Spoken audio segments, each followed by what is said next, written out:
चलते ही आग लग गई है B3 कोच में। भाई ये आग लग चुकी है, सारे यात्रियों को बाहर निकाल दिया।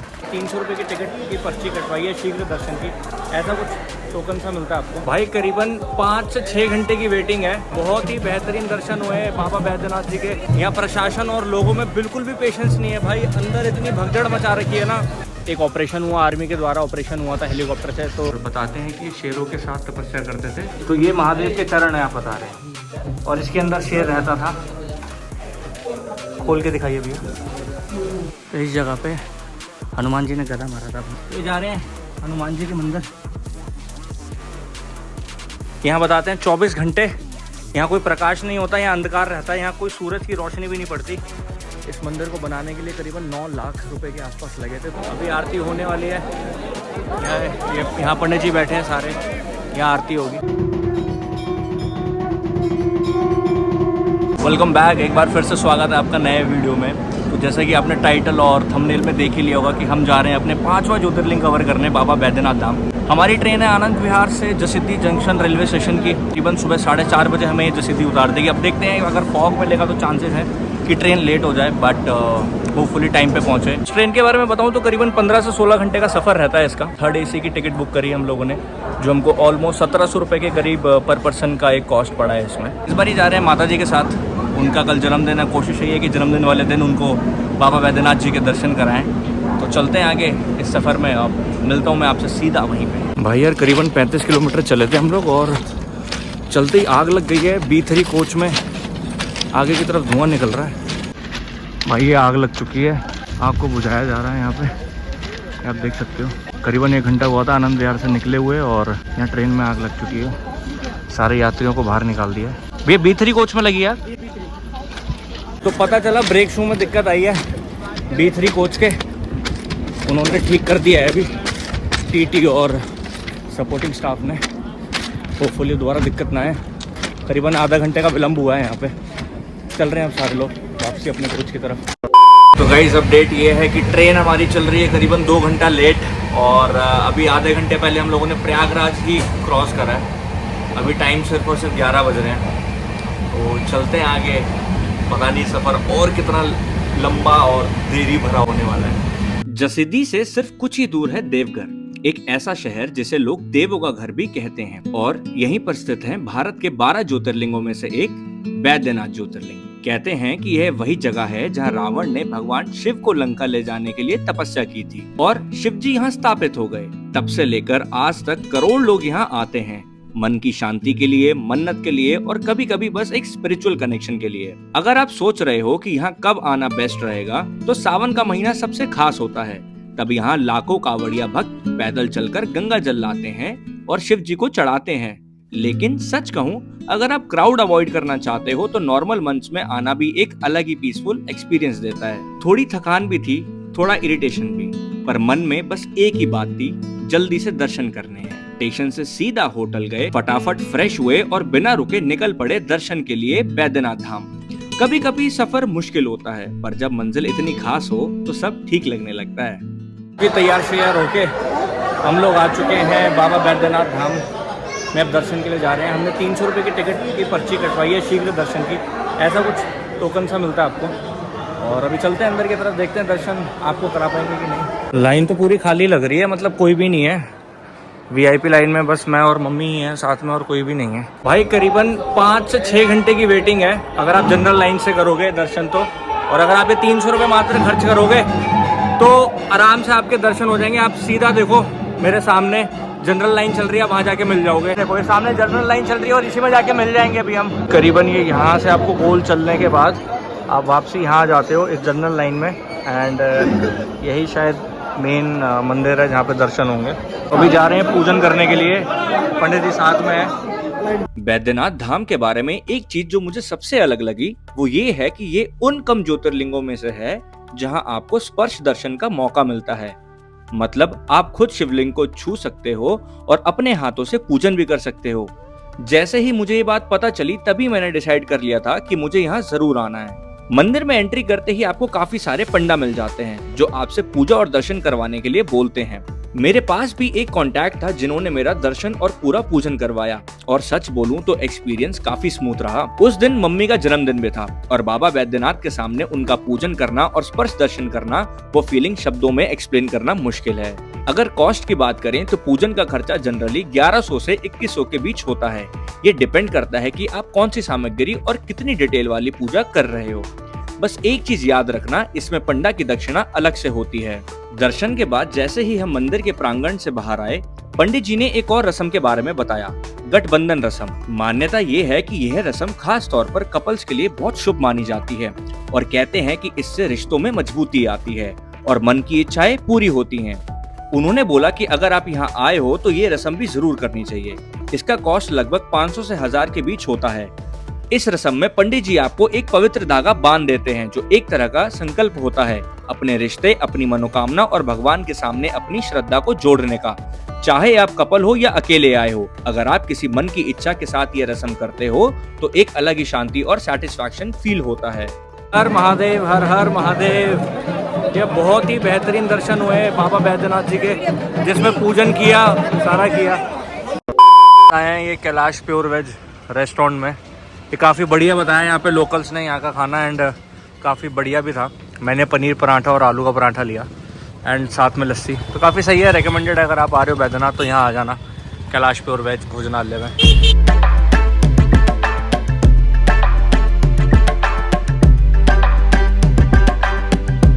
तो दोपहर में दर्शन करने के बाद अब हम जा रहे हैं शाम की आरती करने के लिए, और अभी टाइम हो रहा है करीबन 6:30 के आसपास। तो 7 बजे के आसपास आरती होती है बाबा बैद्यनाथ जी की, और इसके बाद चलेंगे, कुछ खाएंगे पिएंगे, रात में नाश्ता पानी करेंगे।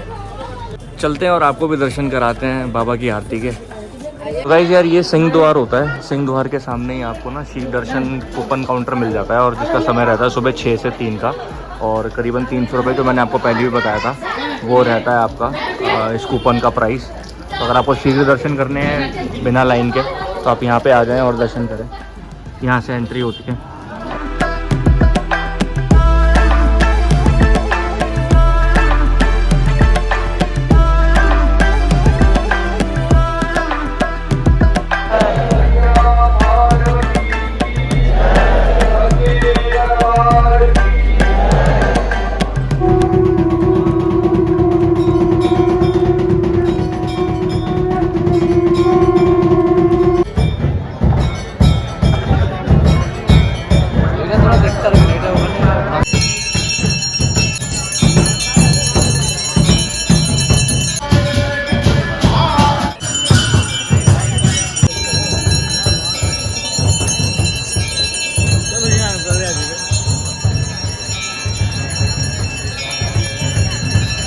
तो आरती के बाद एज़ यूजुअल हमारा रूटीन, हम जब भी जाते हैं तो फ्रिज मैग्नेट ज़रूर लेते हैं घर के लिए।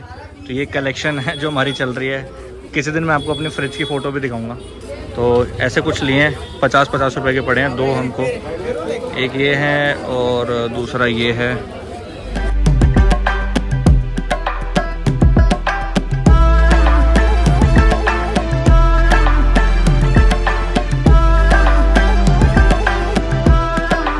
और आरती के बाद अब फाइनली समय हो गया है कुछ फूड मार्केट एक्सप्लोर करने का, कुछ फूड ऑप्शंस एक्सप्लोर करने का।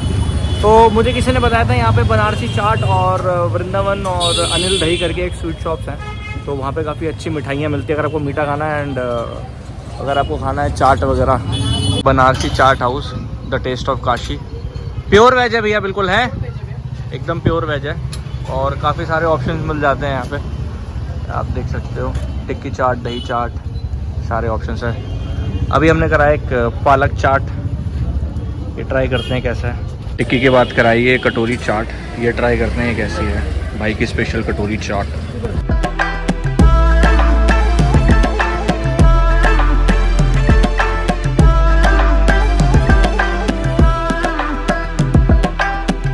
ये अपना होटल है यहाँ पे बैद्यनाथ धाम में, होटल ऋतिक राज, और ये पास पड़ता है पानी की टंकी के पास। तो ये जो होटल का कमरा है ये हमको करीबन पड़ा है 1400 रुपये का एक नाइट का। तो मैं और मम्मी जी हैं साथ में जो रुक रहे हैं, तो हमने 2 दिन के लिए लिया, तो करीबन 2800 के आसपास का खर्चा पड़ेगा। और ठीक है, रूम काफ़ी बेसिक है, चीज़ें बेसिक नीड्स हैं यहाँ पे। आई डोंट थिंक सो कि उससे ज़्यादा कुछ एडवांस यहाँ पे एक्सपेक्ट हम कर सकते हैं। बाकी अगर होंगी तो पता नहीं, ये कोई नोन में था, उन्होंने हेल्प करके दिलवाया है ये। डे 2 की शुरुआत, सुबह का टाइम और ये सफर शुरू हो चुका है। रोड्स काफी स्मूथ हैं, थोड़ी ग्रीनरी, थोड़ा रॉ झारखंड का वाइब। और आज का प्लान भी काफी सिंपल है, आसपास की जगह को एक्सप्लोर करना। हमने एक गाड़ी रेंट करी थी 2000 पूरे दिन का, जिसमें ड्राइवर हमें 4 अलग अलग जगह ले जाने वाला है।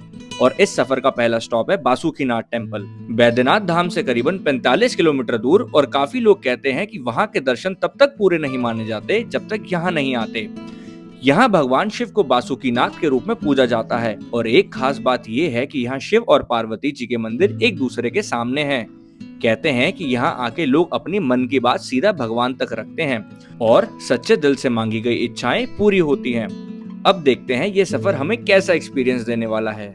भाई मैं आया था बासुकीनाथ टेम्पल में, और आपको मजाक नहीं कर रहा, यहाँ प्रशासन और लोगों में बिल्कुल भी पेशेंस नहीं है भाई। अंदर इतनी भगदड़ मचा रखी है ना, और कपड़े से ऐसे ऐसे लोगों को मारा जा रहा है हंटर की तरह। भाई ये काम होना चाहिए बासुकीनाथ टेम्पल में। मैंने ऐसे मंदिर आज तक नहीं देखे भोले बाबा के। तो भाई पकौड़े लिए हैं, और यहाँ पे बहुत सारे ऑप्शंस मिल जाते हैं आपको खाने के। मेरे को बहुत दुकानों पे अचार, अंकल ये अचार है, अचार है ये किस चीज का अचार है जो आप ये हिला रहे हो? मीठा अचार है, आम का मीठा अचार। आम का मीठा अचार। और कौन कौन से प्रकार के अचार हैं? आंवला का है, नमकीन, बांस का कुकर है, अच्छा, आम का है, मिसाली है, मिक्सर है, हरा मिर्चा है, नींबू है। तो यहाँ पे बहुत फेमस है ये, फेमस अचार। क्योंकि हर दुकान पे मेरे को दिख रहा है ये अचार। बासुकीनाथ मंदिर से लगभग आधे घंटे का सफर, और हम पहुंच चुके थे त्रिकुटी पर्वत। दूर से देखते ही एक चीज तुरंत नोटिस होती है, यह 3 अलग अलग चोटियां एक साथ खड़ी हुई। इसी की वजह से इसका नाम पड़ा त्रिकुटी। लेकिन इस जगह की असली पहचान सिर्फ ये पहाड़ियां नहीं, बल्कि इसके पीछे छुपी कहानी है। मान्यता है कि इसी क्षेत्र में लंकापति रावण ने भगवान शिव को प्रसन्न करने के लिए कठोर तपस्या की थी। वो तपस्या इतनी कठिन थी कि उसने अपने ही सर एक एक करके शिव जी को अर्पित करना शुरू कर दिए थे। रावण के इस भक्ति और समर्पण से प्रसन्न होके भगवान शिव ने उसे दर्शन दिए और वरदान दिया। और कहते हैं कि जब शिव जी ने दर्शन दिए, तब यहाँ 3 अलग अलग रूप में उनका प्रकट हुआ, ब्रह्मा, विष्णु और महेश। इसी बात को माना जाता है कि ये 3 चोटियां उन 3 रूपों का प्रतीक हैं। इसलिए इस पर्वत को त्रिकुटी कहा जाता है। यह कहानी सिर्फ एक पुरानी कथा नहीं लगती, बल्कि यहाँ आके लगता है कि हर जगह में कुछ न कुछ इतिहास छुपा हुआ है, जो आज भी लोगों की आस्था से जुड़ा हुआ है। तो जी बासुकीनाथ टेम्पल के बाद हम आ चुके हैं त्रिकुट पहाड़। ये पड़ता है करीबन आधे घंटे की दूरी पे बासुकीनाथ टेम्पल से। ये पूरा जो है गुफा है, गुफा के अंदर में ये शिवलिंग को स्थापित किया है। यहीं पे 3 देव का दर्शन हुआ था। 3 देव के दर्शन हाँ, ब्रह्मा विष्णु महेश, जिनके नाम से पहाड़ का नाम त्रिकुट पड़ा है। तो यहाँ बंदरों की संख्या बहुत ही ज़्यादा है, तो इसलिए मैं बार बार बहुत कम रिकॉर्ड कर रहा हूँ, क्योंकि थोड़ा सा डर है कहीं बंदर छीन के ना ले जाए। हालांकि मैंने तो सेल्फी स्टिक लगा रखी है, ट्राइपॉड है मेरे पास, पर काफ़ी सुंदर नज़ारे हैं यहाँ पे। तो यहाँ पे पहले रोप वे भी हुआ करता था, पर बता रहे हैं कि 2022 में एक कांड हुआ था जिसमें करीबन 48 लोग फंस गए थे 2 दिन के लिए, जिसके बाद से एक ऑपरेशन हुआ, आर्मी के द्वारा ऑपरेशन हुआ था हेलीकॉप्टर से, तो रोप वे है वो बंद कर दिया गया। तो पहले पहाड़ पे चढ़ने का बहुत सही ऑप्शन हुआ करता था, पर अब वो नहीं है जब से रोप वे बंद हो गया है। तो अगर आपको जाना है तो पैदल रास्ता है वहाँ जाने का। और अब हम पहुँच चुके हैं तपोवन। यह जगह सिर्फ एक पर्वत या गुफा नहीं है, बल्कि इसका सीधा कनेक्शन है बैद्यनाथ धाम की कहानी से। तो कहानी शुरू होती है कैलाश से, जहां रावण ने भगवान शिव को प्रसन्न करने के लिए कठोर तपस्या की थी। उनकी भक्ति से खुश होकर महादेव ने उन्हें दर्शन दिए और एक शिवलिंग दिया और कहा इसे लंका ले जाओ। लेकिन एक शर्त भी रखी गई थी कि इस शिवलिंग को रास्ते में कहीं भी जमीन पर नहीं रखना। यह बात सुनते ही देवताओं में डर का माहौल बन गया, क्योंकि अगर ये शिवलिंग लंका पहुंच जाता तो रावण और भी शक्तिशाली हो जाता। तब देवताओं ने एक योजना बनाई, जिससे रावण को मजबूरन शिवलिंग जमीन पर रखना पड़ा, और वो जगह थी देवघर। जैसे ही शिवलिंग जमीन पर रखा गया, वो वहीं स्थापित हो गया, और आज भी वही स्थान बैद्यनाथ धाम के नाम से जाना जाता है। लेकिन कहानी यहीं खत्म नहीं होती। कहते हैं कि इस घटना के बाद रावण ने फिर से तपस्या की, और इस बार उसने तपोवन को अपनी तपस्या का स्थान बनाया। देवता फिर से चिंतित हो गए और इस बार उन्होंने हनुमान जी को चुना। कहते हैं कि हनुमान जी ने अपने गदा से यहाँ प्रहार किया, जिसके जोर से ये पहाड़ 2 हिस्सों में टूट गया। और आज भी यहाँ आपको वो टूटे हुए पहाड़ी हिस्सों का रूप देखने को मिलता है, जो इस कहानी को और भी ज्यादा जीवंत बना देता है।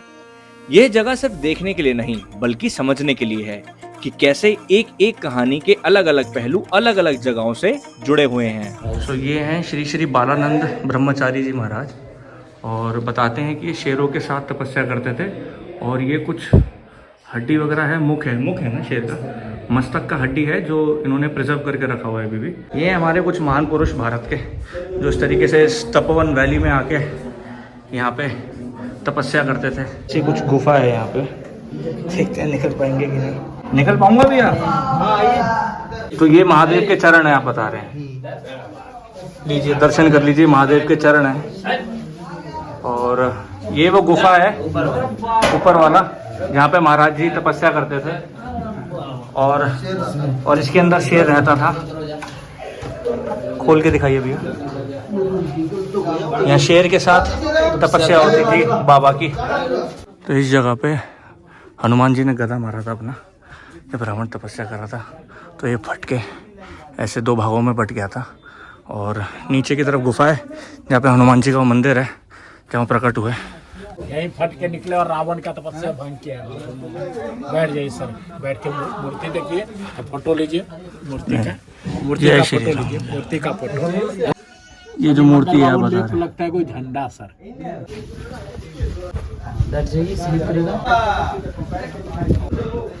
बहुत सही है भाई, पहली बार ऐसी गुफाओं में सजा रहा हूँ मैं। कैसे जाना है? सो के गुफा के अंदर से लेट के जाना है? हाँ।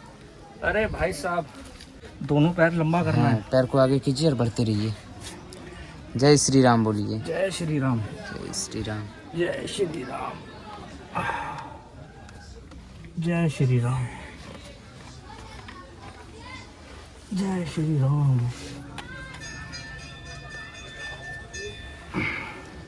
इधर देखिए। चलिए। ओ भोलेनाथ। जय श्री राम। इसी के अंदर में राम तपस्या की थी। रावण गुफा? हाँ। अंधकार गुफा है। रावण जी छुपके तपस्या की थी मायावी रूप में। 24 घंटा अंधकार ही रहता है, सूर्य का प्रकाश नहीं रहता इसमें। ओम तो ये है रावण की गुफा। यहाँ बताते हैं 24 घंटे यहाँ कोई प्रकाश नहीं होता, यहाँ अंधकार रहता है, यहाँ कोई सूरज की रोशनी भी नहीं पड़ती। तो ये तो आपको फ्लैश से दिख रहा है। और यहाँ पे रावण ने तपस्या करी थी भोले बाबा की प्राप्ति के लिए। और आप ये देख सकते हो कोई एक कहीं से भी कोना नहीं है जहाँ से रोशनी आपको आते हुए दिखे। यहाँ पूरा अंधेरा है, पूरा ब्लैकआउट है। यहाँ से रास्ता निकलता है बाहर जाने का, यहाँ से यहाँ आने का। भाई इधर आ रहे हो आप तपोवन साइड पे, विकास कुमार यादव भाई बहुत प्यारा गाइड है, बहुत प्यारा लड़का है। सारे रास्ते बहुत अच्छे से बताए, सारी गुफाओं में लेके गया ये। तो कहाँ मिलेगा किसी को आना होगा तो ऊपर में पहले मंदिर के बाद ना ऊपर चलते टाइम वहीं मिलेगा आपको विकास कुमार। चलो बाय कर दो भाई। झारखंड यू ब्यूटी भाई, क्या ही अनएक्सप्लोर्ड जगह है ये। मज़ा आ गया। पहली बार गुफाओं में से निकला हूँ मैंने ऐसा एडवेंचर अभी तक नहीं करा, आगे और करेंगे। पर भाई मज़ा आ गया। ये तो भाई बिल्कुल ही अनएक्सप्लोर्ड था, कुछ आइडिया नहीं था इतना मज़ा आ जाएगा। थैंक गॉड कि मैंने सही टाइम पे गाइड पकड़ लिया, मैं अकेले तो नहीं कर पाता ये। तो भाई पहाड़ से आने के बाद ये कुछ प्याज के पकौड़े और साथ में भी आ रही है चाय और पकौड़े का तो मज़ा ही लगा।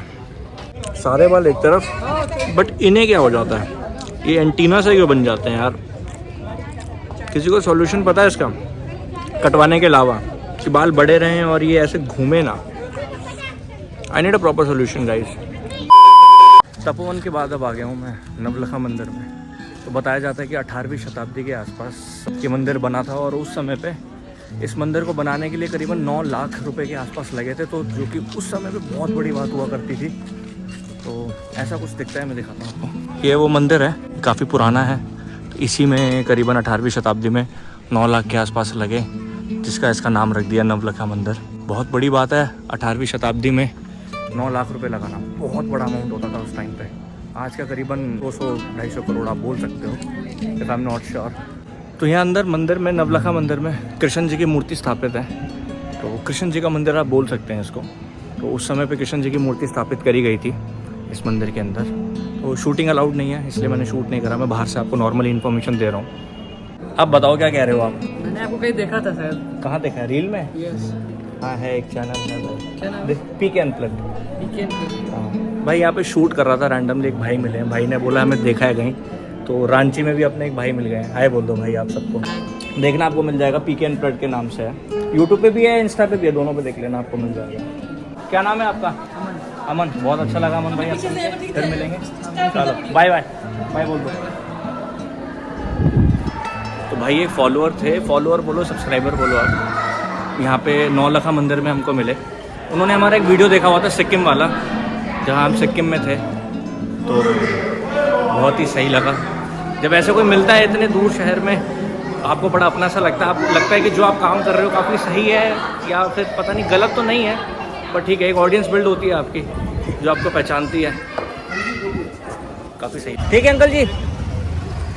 तो गाइस ये हमने गाड़ी करी थी, ये हमको करीबन 2200 रुपये लिए, जिसने पूरे दर्शन कराए। अगर आपको भी दर्शन करने हैं तो मुझे कमेंट करना या डीएम करना, तो मैं आपको इनका नंबर दूंगा। आप यहाँ गाड़ी से भी दर्शन कर सकते हो। वैसे इतनी आसानी से कैब मिलती नहीं है यहाँ पे, मुझे बताना अगर आपको चाहिए तो। फाइनली हमारी ये यात्रा बैद्यनाथ धाम जी की आज समाप्त हो गई है। कल हम लोग दिल्ली के लिए निकल जाएंगे, सुबह 12 बजे की हमारी ट्रेन है। काफ़ी भव्य यात्रा रही है 2 दिन की, एंड काफ़ी चीज़ों के बारे में पता चला, एंड काफ़ी मंदिर हमने एक्सप्लोर करे जो मुझे पता भी नहीं था यहाँ पे है। बैद्यनाथ धाम के बारे में तो पता था, पर मुझे तपोवन, नौलखा मंदिर और साथ ही साथ त्रिकुट पहाड़, इनके बारे में नहीं पता था। तो यहाँ आए जब विजिट करा तो बहुत ही अच्छा लगा। एंड आई मस्ट से कि Deoghar needs attention guys, Deoghar needs attention. Please यहाँ आओ, टूरिज्म बढ़ाओ, बिकॉज मुझे लग रहा है वो लोगों की आंखों में जो है ना, जो लोग वहाँ पे होते हैं, जो लोग बैठते हैं मंदिरों के आसपास या इन टूरिस्ट जगहों के आसपास, I think they need attention. आप लोग आओ प्लीज़, क्योंकि यहाँ आप आओगे टूरिज्म बूस्ट होगा and they will automatically gate कुछ यू नो। सो बिकॉज वो थोड़ा सा महसूस होता है, क्योंकि जब भी आप वहाँ से निकलते हो तो वो थोड़ा सा आस्क होता ही है उनके मन में कि काश मुझे 10 मिल जाए, 20 मिल जाए, या ये बंदा मेरे को 50 दे जाए, 100 दे जाए। तो आई थिंक ये ऑटोमेटिकली ख़त्म हो सकता है कि अगर हम लोग यहाँ आना चालू करें। लोग आते हैं, ऐसी बात नहीं है, लोग आते हैं, बिहार के लोग ज़्यादा आते हैं, यूपी साइड के लोग ज़्यादा आते हैं, बट आई थिंक नॉर्थ और वेस्ट नीड सम अटेंशन, और थोड़ा साउथ से भी, क्योंकि मेरे को साउथ के लोग बहुत कम दिखे यहाँ पे। तो वन ऑफ द ज्योतिर्लिंग्स है 12 ज्योतिर्लिंगों में से, तो ऑब्वियसली अगर आप 12 ज्योतिर्लिंग कवर करोगे तो यहाँ तो फॉर श्योर आओगे। तो वहाँ आ रहे हो तो ये साथ में सारी जगहें भी प्लीज़ एक्सप्लोर करना। एंड जैसे लोग आएंगे तो कुछ ना कुछ तो यू नो व्यापार बढ़ेगा उन जगहों का। सो आई होप आप लोग मेरी बात समझेंगे, and Deoghar need attention guys, honestly Deoghar need attention. Thank you. सोचा जाते जाते एक बारी आखिरी समय बाबा की आरती अटेंड करें। अभी आरती होने वाली है। यहाँ पंडित जी बैठे हैं सारे, यहाँ आरती होगी। ये सामने बाबा का मंदिर है और यहीं से आरती होती है। ये सामने आरती, और यहाँ दिखाई जाती है आरती बाबा को।